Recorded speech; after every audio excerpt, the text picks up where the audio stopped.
Hello and welcome to InfoWars Nightly News with me, your host, Paul Joseph Watson, on this March 29th edition of the show. Tonight on the InfoWars Nightly News, the Obama birth certificate scandal accelerates. America's toughest sheriff, Joe Arpaio, and his chief investigator, Mike Zullo, talked to InfoWars about the media blackout surrounding Obama's fraudulent birth certificate and the growing list of missing records. The majority of politicians don't even want to talk about it, Republicans and Democrats. It's like the plague to talk about this. I've never seen anything like this, and I've been a top federal law enforcement official for years and years, not dropping. So I'm not dropping this. I'm going to keep moving forward. An InfoWars exclusive report with the Cold Case Posse. Plus, why does the Department of Homeland Security need 450 million hollow point bullets? Are they attempting to buy up ammunition so Americans are unable to arm themselves? The American Dream investigates.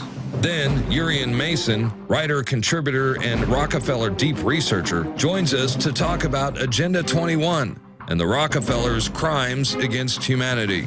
All that plus more on the InfoWars Nightly News. And now we take you to London, England, and Paul Joseph Watson. Going straight to the news now, the shocking face of China's brutal one-child policy. This is the shocking face of China's brutal one-child policy, which many academics and pressure groups are now calling to be imposed in the West. And this image that we've got on the website shows a 9-month-old baby lying dead in a bucket, forcibly aborted by Chinese family planning authorities in the town of Moshan, which is in Shandong province. And because the babies of this unfortunate child had already had a baby, they were subject to the dictatorial one-child policy. The mother was abducted, injected with poison, and the abortion was induced. And after the baby was, quote, pulled out inhumanely like a piece of meat, which is the direct quote, it was still alive and actually began to cry before being carelessly slung into this bucket and left to die. And again, Ted Turner, Joe Biden fully understands China's one-child policy. White House Science Czar John P. Holdren, academics at the University of Melbourne, the establishment is all pushing this meme of the need to introduce a one-child policy for population control. And then the trendies and control freaks come out and get right behind it, because something I'd like to share with you actually on our Facebook page when we posted this story.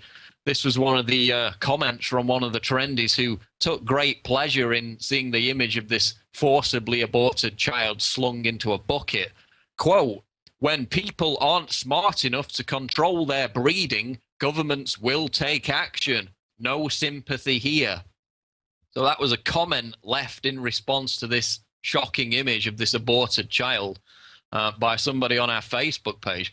Well, first off, you should count yourself lucky that your parents didn't display the same lack of sympathy and abort you. And secondly, and this is the common theme amongst these trendies, this is the meme that they put out, they're advocating that the state have the power to abduct women off the street, inject them with poison, and forcibly rip out their babies while they're still alive. That's the new trendy liberalism. And they've got the nerve to post it in a public forum on Facebook like it's just a reasonable opinion. But it's, it's the mindset of a sick minority, but it's one shared by the elite.